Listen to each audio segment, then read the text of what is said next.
Olá! Hoje vamos mergulhar num termo que está por todo o lado: anti-aging, ou anti-envelhecimento.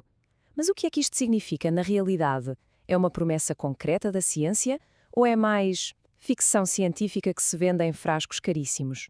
Vamos lá separar os factos da ficção. Pois bem, quando ouvimos falar em anti-aging, a imagem que nos vem logo à cabeça é de reverter o tempo, não é? Apagar as rugas, manter aquela aparência jovem para sempre. É uma promessa muito poderosa que alimenta uma indústria que vale bilhões. Mas será que a história fica por aqui? É que, para lá dos cremes e das promessas estéticas, existe mesmo uma medicina anti-envelhecimento?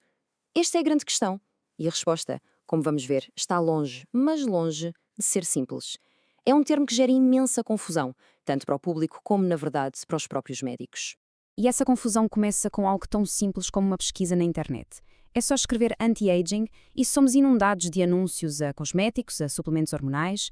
Este ruído todo, este marketing, acaba por abafar quase por completo o que a ciência tem de facto a dizer sobre como podemos prolongar a nossa saúde. Aliás, este campo é tão controverso que, em Portugal, entidades como a Ordem dos Médicos nem sequer o reconhecem como uma especialidade médica. A posição deles é bastante clara. Toda a boa medicina é, na sua essência, anti-envelhecimento, porque o que ela faz é combater as doenças que vêm com a idade.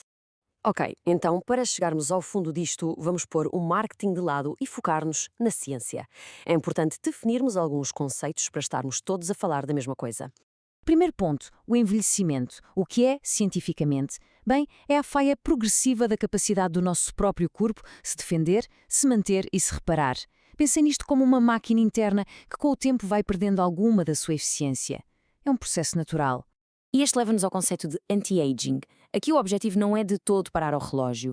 A ideia é mantermos-nos saudáveis e biologicamente eficientes, independentemente da idade que está no cartão de cidadão. O foco é na qualidade de vida, não é soprar menos velas no bolo.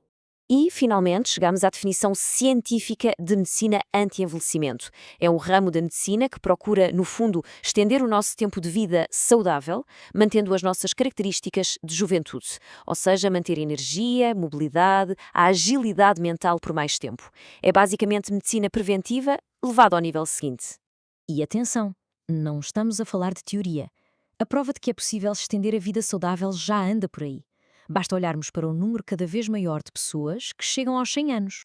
Os números são mesmo impressionantes. As projeções mostram um aumento brutal. Reparem aqui neste gráfico, na coluna de 2054. Nos Estados Unidos, espera-se que o número de centenários salte de 108 mil para mais de meio milhão.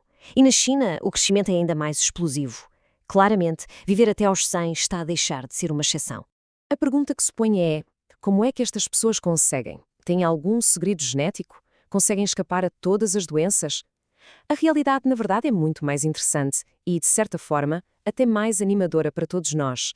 Há um estudo fascinante que revela algo surpreendente. A maior parte das pessoas pensa que para chegar aos 100 anos é preciso nunca ter ficado doente, certo? É errado. Apenas 15%, os chamados escapers, é que conseguem essa proeza. A esmagadora maioria, uns incríveis 85%, ou são survivors, ou seja, sobreviveram a doenças graves antes dos 80, ou são delayers, que só tiveram essas doenças depois dos 80. O segredo não parece ser evitar a doença, mas sim resistir-lhe. E este leva-nos a outro ponto fundamental. Quantas vezes já não se ouviu a expressão morreu de velhice? Mas será que se morre mesmo da idade? Vamos desafiar um bocadinho essa ideia. Como dizia o Leon Trotsky, a velhice é a mais inesperada de todas as coisas que acontecem ao homem. E se calhar, a forma como se morre na velhice também é inesperada para muita gente. A verdade é esta: ninguém morre de velhice. As pessoas morrem de doenças específicas que se tornam mais comuns com a idade. Este gráfico, com dados de Portugal, não podia ser mais claro. No topo da lista das causas de morte para maiores de 70 anos estão as doenças cardiovasculares e o cancro, não a idade em si. E isto é mesmo oficial. A velhice não consta na Classificação Internacional de Doenças como uma causa de morte. A idade é vista, sim, como o principal fator de risco para muitas doenças, mas não é a doença em si. Então, se morre de doenças específicas para as quais a idade é um fator de risco, a verdadeira pergunta é: estamos a conseguir lutar contra essas doenças? E a resposta é um rotundo sim. Vejam este exemplo. A medicina moderna é cada vez mais proativa.